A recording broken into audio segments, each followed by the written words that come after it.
Premier réveil à Wellington, il est autour de 9h30.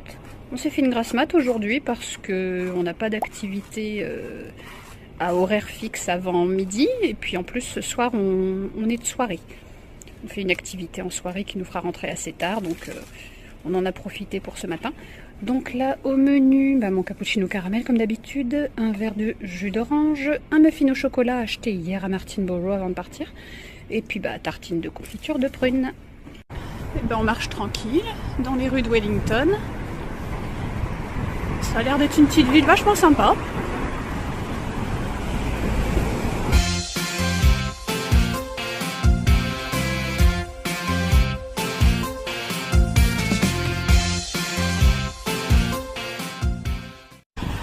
Qui est donc cet auguste personnage qui a mérité sa statue dans le centre de Wellington? Aucune idée. Alors juste ici nous avons le bâtiment consacré à la branche exécutive du pouvoir de Nouvelle-Zélande qu'on appelle la ruche.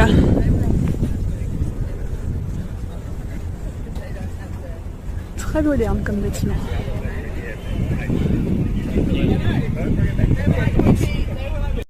Ces personnes qui entrent font partie de l'Assemblée nationale, je dirais, de Nouvelle-Zélande. Et là, donc, c'est le bâtiment principal historique du Parlement. Le bâtiment principal du Parlement, qu'on appelle Parliament House.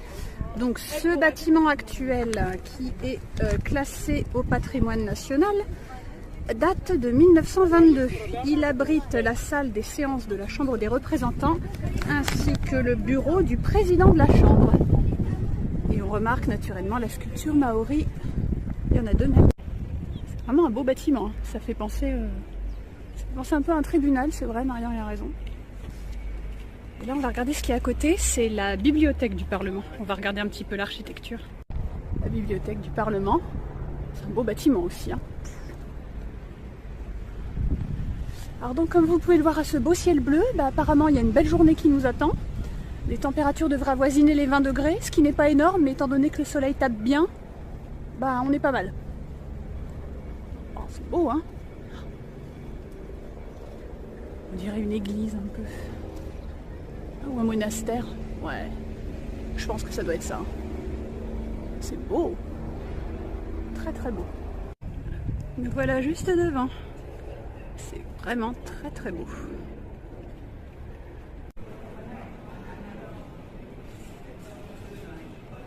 Nous voilà à l'intérieur du Parlement pour la visite guidée gratuite à laquelle on va assister. Il suffit de s'inscrire, c'est des créneaux, un nombre de participants limité, mais la visite est gratuite. Donc on a passé la sécurité un peu comme un petit poste à l'aéroport, sauf que les messieurs sont plus souriants. Et donc on nous appelle dans quelques instants pour laisser nos sacs au vestiaire. Il est interdit d'avoir tout objet personnel sur soi, que ce soit manteau, sac ou chapeau, lunettes de soleil. Tout ça, il faut laisser dans un vestiaire sécurisé. On a le droit d'avoir que nos téléphones portables sur nous. Et ensuite, on pourra à midi commencer la visite. Pour patienter, en attendant le début de la visite, on a des supports visuels donc, qui nous parlent des différents bâtiments qui composent le Parlement. Donc la bibliothèque est le bâtiment le plus ancien du complexe. La construction a été achevée en 1899. Donc non, ce n'est pas une église reconvertie en bâtiment administratif.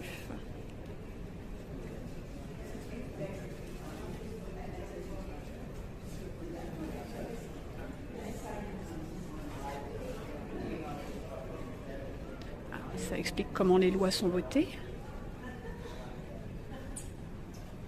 comment fonctionne le système politique en Nouvelle-Zélande, c'est très bien ça. Bon, on va avoir des explications. Alors je sais absolument pas si je pourrais filmer la visite, sinon je vous ferai un petit topo rapide. Hein. Je ne sais pas ce qu'on a le droit de filmer ou pas, je sais qu'on a le droit d'avoir nos téléphones avec nous. Alors est-ce que c'est parce qu'il y a des gens qui rechignent à s'en séparer ou parce qu'on peut filmer ou prendre des photos quand c'est autorisé? On verra bien.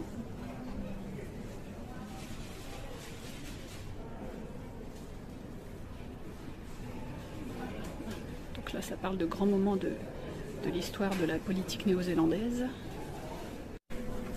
Après une vidéo d'introduction, on commence la visite.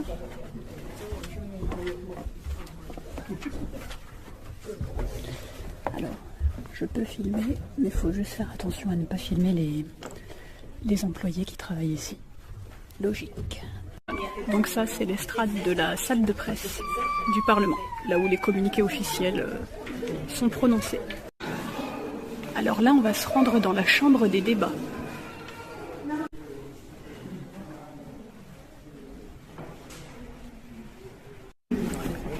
Voilà, nous nous trouvons dans la chambre des débats. C'est l'unique chambre du Parlement depuis qu'ils ont supprimé la chambre haute, le Sénat, en 1950. Donc c'est là que les lois sont votées.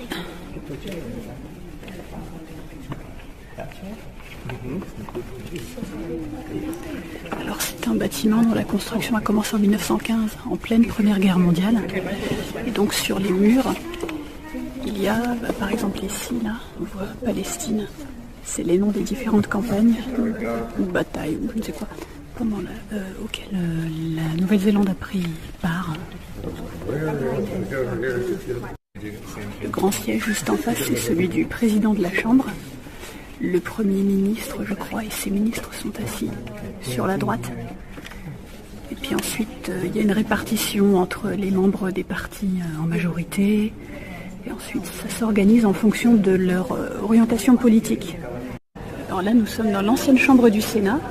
Le Sénat, la chambre haute, qui a été abolie en 1950 par le tout premier Premier ministre de Nouvelle-Zélande, une fois que le pays a acquis son indépendance en 1947. Il détestait le Sénat, donc il s'est dépêché de l'abolir.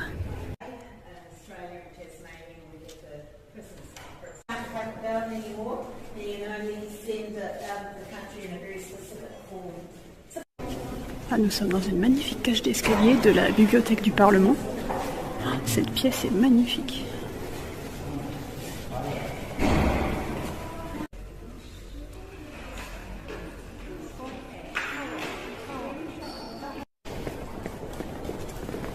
Je ne sais pas ce que c'est que ce couloir, mais c'est impressionnant.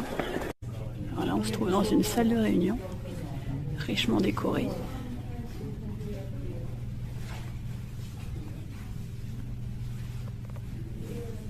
On est sorti de la visite du Parlement. Bon, c'était très intéressant, même s'il y a un certain nombre de choses que j'ai pas compris avec l'accent de la guide. Mais voilà, j'ai quand même pigé des trucs. Puis surtout, voilà, l'intérieur qui m'intéressait, c'était vraiment, vraiment intéressant. Et surtout, moi, ce que j'ai apprécié, c'est le respect qu'ils ont pour les racines maoris du pays, parce qu'il y avait de l'art maori un petit peu partout, et ça, j'ai beaucoup apprécié. On est installé au lieu où on va déjeuner ce midi, c'est le Bessal Woods.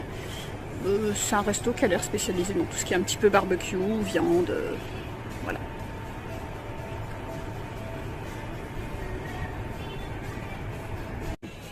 Alors, mon assiette de ce midi me plaît beaucoup. Bon bout de viande. Donc on a pris un ribeye steak, Marion a pris la même chose que moi.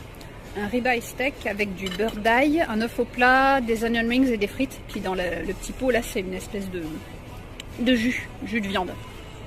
J'ai l'impression qu'on va se régaler. Après ce délicieux repas, on repasse faire un petit tour à notre hôtel, déposer des trucs, prendre des trucs et on repart.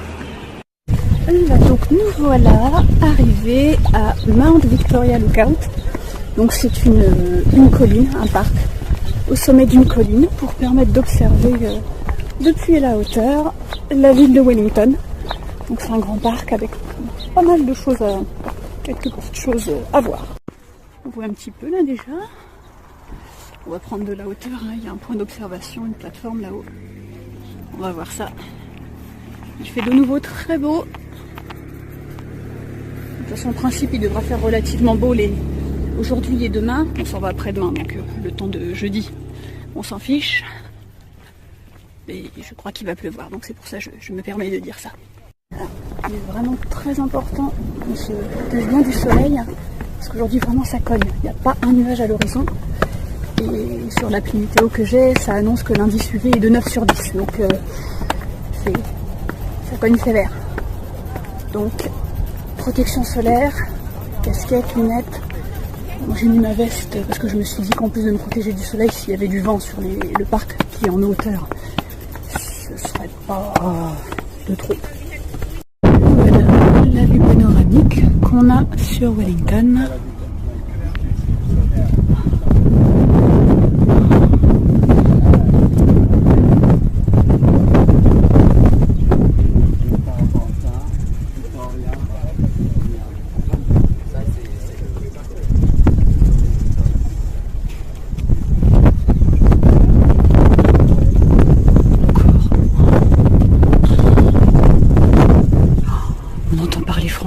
Ça m'énerve.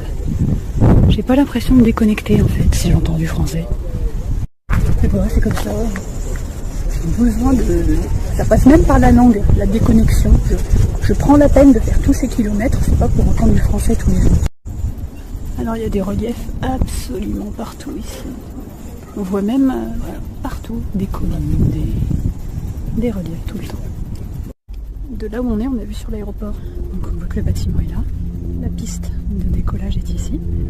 Et on en a un qui vient de décoller il n'y a pas longtemps. Il est juste là. Oups, voilà, près de la tour. On prend un petit sentier à travers les bois. Et il faut toucher à rien. Parce qu'ils ont mis du poison pour les rats et les opossums.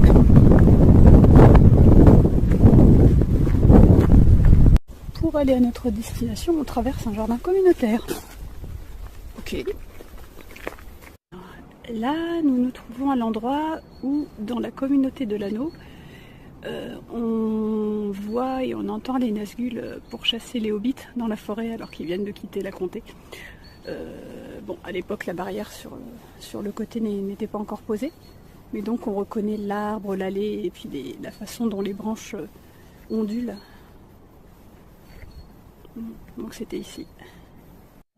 Le problème quand on descend, c'est qu'il faut toujours remonter.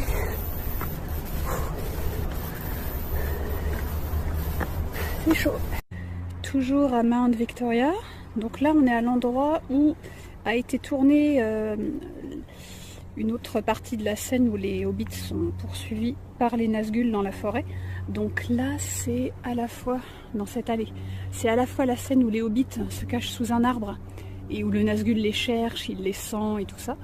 Et c'est aussi la scène, juste devant cet arbre là-bas, où Frodon se tient et où il dit aux hobbits de quitter la route. J'avoue que il y a d'autres sites que j'ai plus facilement reconnus que celui-là. Bon, je suis un petit peu déçue. Il est 20h, on a fait un petit quart d'heure de route pour venir jusqu'à Zélandia, faire une visite nocturne. Donc je vais vous expliquer ce que c'est que Zélandia. Donc c'est un éco-sanctuaire qui fait 225 hectares, qui est donc proche de Wellington. Il a été créé pour rendre à la vallée son apparence d'avant l'arrivée des colons. Ils en sont qu'au début, ça va prendre encore 500 ans paraît-il. Cet endroit a ouvert ses portes en 1999. Il est entouré par une barrière de 2 mètres de haut. C'est le seul éco-sanctuaire entièrement protégé par une barrière. Elle fait 8,6 km de haut, un maillage très étroit et suffisant pour arrêter les sourds. C'est dans le but de la protéger des l'évasion des prédateurs type rats, chats et opossums qui sont importés par les colons et qui menacent la faune indigène, principalement les oiseaux. 40 espèces sont présentes ici, dont 140 kiwis. Donc là, on va se focaliser sur les espèces nocturnes, notamment les kiwis. On va essayer d'en voir jamais de garantie, et donc on va nous fournir l'équipement pour faciliter la visite, notamment des torches et des jumelles à vision nocturne. Je ne sais pas si je pourrais filmer, déjà d'une parce que ça sera peut-être pas autorisé, et puis de deux parce que j'ai peut-être pas le matériel le plus perfectionné pour faire ça. On a quelques personnes qui ne sont pas encore arrivées, du coup le tour va commencer pas avant une dizaine de minutes. Je peux quand même vous montrer l'équipement que nous a donné l'équipe de Zélandia. Donc ce que j'ai ici, c'est une oreillette avec ce petit boîtier. Ça c'est comme une sorte de, je ne vais pas dire un talkie-walkie, mais bon, c'est un dispositif pour entendre la guide sans qu'elle ait besoin de hausser le ton, de monter la voix parce que ça risquerait de perturber les animaux et on ne pourrait pas observer dans de bonnes conditions, ça les ferait fuir. Donc c'est pour ça qu'il y a ce petit dispositif audio. Et on nous a aussi donné une lampe à lumière rouge pour éclairer le sol, qui peut être un peu inégal, hein, parce qu'on va dans une vallée, dans un coin qui est quand même resté à l'état sauvage. Et donc c'est pas pavé, pas goudronné évidemment. Donc pour qu'on fasse attention, on met les pieds, qu'on se serve de ces lampes qui nous sont prêtées.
Les trous qu'il y a dans ce tronc ont été faits par un kaka, un perroquet local. Il a un bec très solide qui lui permet de faire des trous pour chercher des insectes, pour se nourrir. On en entend un. Il vient de voler au-dessus de nous. C'est assez incroyable d'être là avec ce petit groupe. On a l'impression de vivre une expérience exclusive et unique. C'est vraiment sympa. On se sent comme des VIP un petit peu.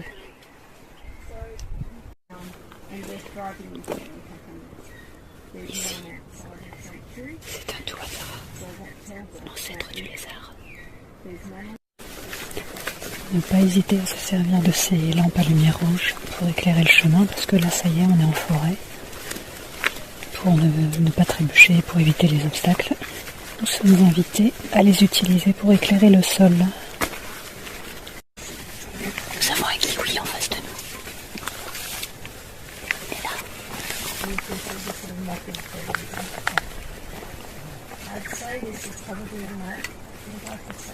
Certainement un mâle d'après la taille.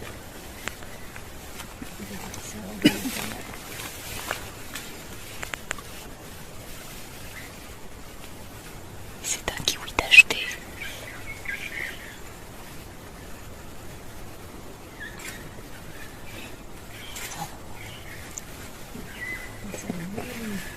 Il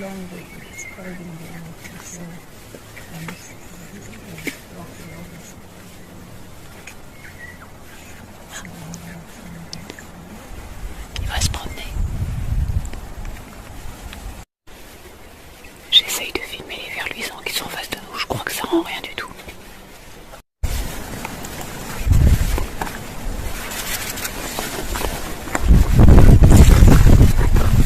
Là, c'est une femelle devant nous.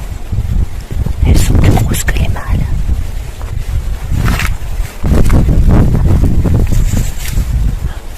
Elle s'en va.